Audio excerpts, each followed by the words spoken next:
senator from Ralph Nader will quite possibly nominate a candidate, and some of those candidates are sort of pursuing different strategies.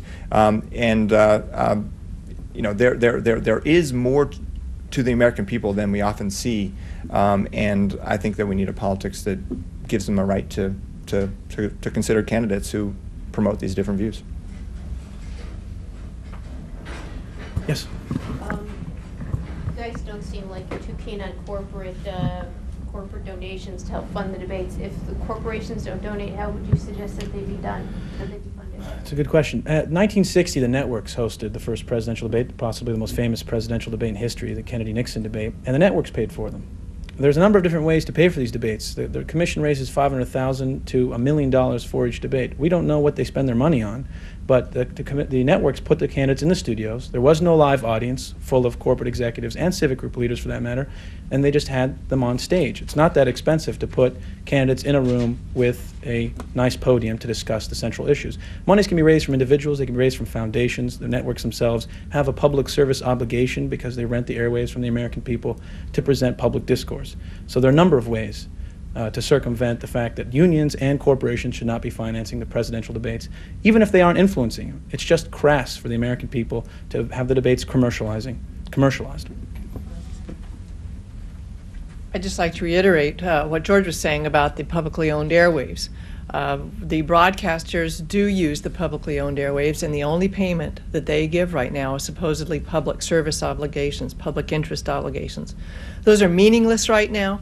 One of the ways that the broadcasters could start to fulfill those obligations is to be able to host presidential and other debates so that they can afford the opportunity. Since broadcasting is our nation's modern public square, this is a place where citizens should be able to get that information.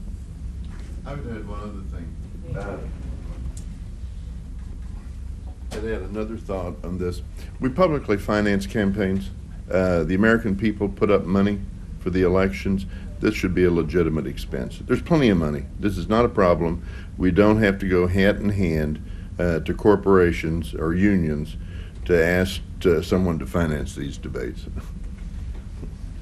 Just to add on that last point, that's also part of the reason why the candidates choose to work with the Commission on Presidential Debates. It saves them money. I mean, if the candidates held their own debates, they would be overtly partisan.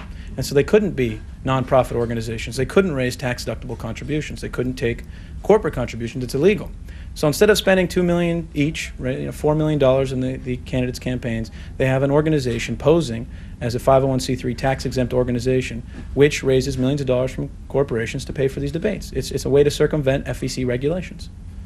Any more questions? Sir.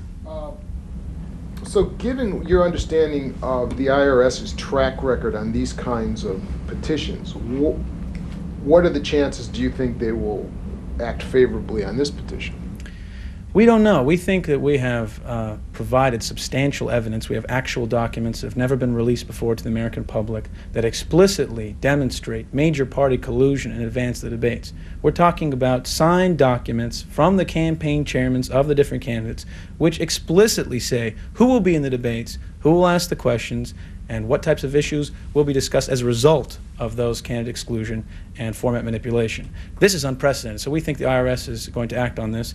IRS has a public obligation to ensure that individuals don't receive tax deductions for financing candidates and campaigns. It's a very absolute prohibition. There is no room.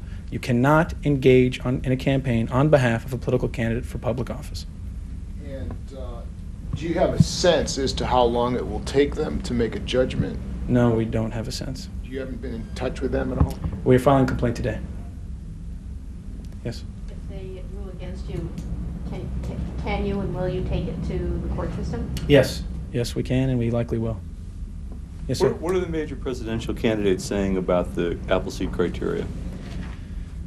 We've had actually, during the Democratic primary season, we received some support for our reform efforts for some of the candidates. Dennis Kucinich has endorsed the open debates platform while he was running for the presidency, or I think he is still running for the presidency. Al Sharpton has said in the past that he supports this. John Edwards mentioned that he supports our reform efforts. We haven't received any attention from Senator John Kerry, and the White House has not said anything about the Appleseed electoral threshold. Anyone else like to comment? So there's an interesting point that I want to make, possibly a last point. Number of individuals defend the Commission on Presidential Debates by falsely saying they had the courage to include Ross Perot in 1992. They simply argue, well, look, the Commission can't be that bad. In 1992, they included Ross Perot, and it ended up possibly costing the president the election. So they're clearly not that bipartisan. That's not what happened. What actually happened is President Bush was losing in the polls, and he had internal polls showing him that if he included Perot, it was likely Perot would take more votes away from Clinton, because when Perot left the race temporarily, Clinton's poll numbers skyrocketed. So it was Bush who made it as a condition for his own participation in the presidential debates that had Perot included in the 1992 presidential debates. And he ended up costing, some say, President Bush the election. So it's an interesting irony. It's never talked about, and it's a critical issue because the Commission on Presidential Debates constantly touts Perot's inclusion in 1992 as a reflection of its nonpartisan status. And that is an absolute lie. One last point also about the 1992 issue. Perot got included in the presidential debates when he was polling at 7.5% in the polls. The Commission's criteria right now is 15% in the polls. The Commission's criteria right now is twice as high as the only candidate let in that was a non-major party candidate. It contradicts its own history. Would you like to comment, anyone else? No, well said. Yes, sir. We have a follow-up from Mr. Choate. Could you give us your sense of the political dynamics this year and whether you think if there is a major third-party challenge like Nader, this could be busted up, or whether they just ice him from the debates? Both parties are going to want to keep any third-party candidate out, and particularly, I think, Ralph Nader. If a Nader is in the debates, and you have several debates, which you should have, you shouldn't limit yourself, we as a country, to 2 debates.